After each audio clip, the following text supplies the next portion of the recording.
इन साथियों, स्वागत है आपका मेरी आज की वीडियो में। राष्ट्रगान के रचयिता, कवि और पुरस्कार विजेता रविंद्रनाथ टैगोर की 7 मई को जयंती है।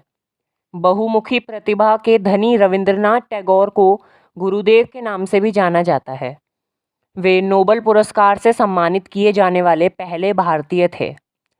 ये तो सब जानते होंगे कि भारत और बांग्लादेश का राष्ट्रगान टैगोर जी ने ही लिखा है, लेकिन कम ही लोगों को पता होगा कि श्रीलंका के राष्ट्रगान का एक हिस्सा भी टैगोर जी की कविता से लिया गया है।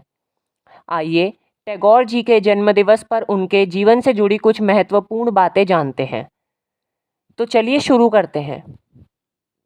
रविंद्रनाथ टैगोर जी का जन्म 7 मई 1861 को जोड़ासांको में एक बंगाली परिवार में हुआ था।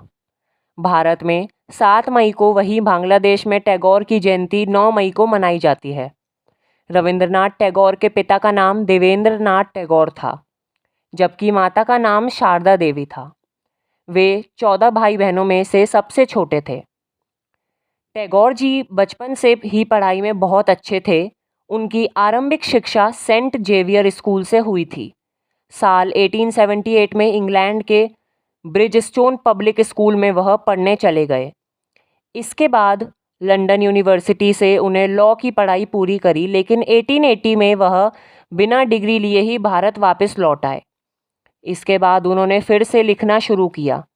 अंग्रेजी, आयरिश और स्कॉटिश साहित्य और संगीत में रुचि लेने के बाद उन्होंने भारत में मृणालिनी देवी जब 10 साल की थीं तब उनसे शादी कर ली थी। रविंद्रनाथ टैगोर ने भारतीय सभ्यता की अच्छाइयों को पश्चिम में लाने और यहाँ की अच्छाइयों को लाने में प्रभावशाली भूमिका निभाई है।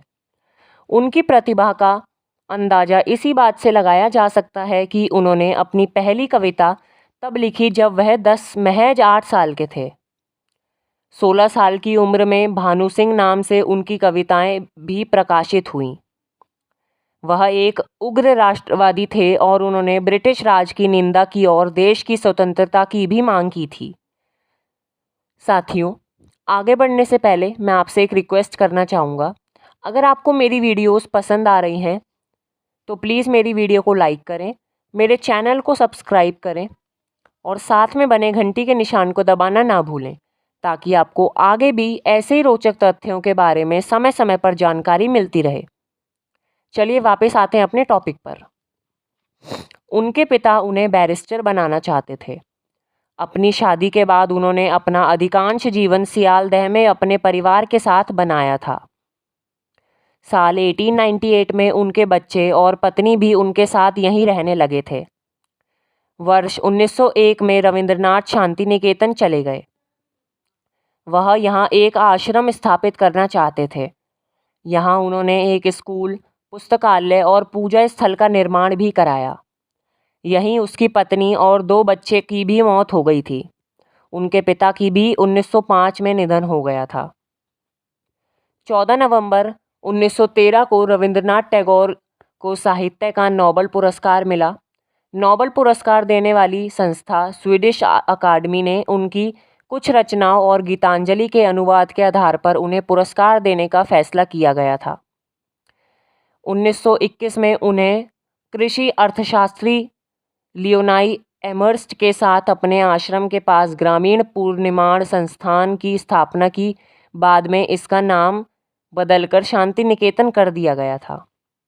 उन्होंने अपने जीवन के अंतिम 4 वर्ष दर्द और बीमारी में बिताए। वर्ष 1937 के अंत में वे बेहोश हो गए और लंबे समय तक इसी अवस्था में रहे। करीब 3 साल बाद फिर यही हुआ।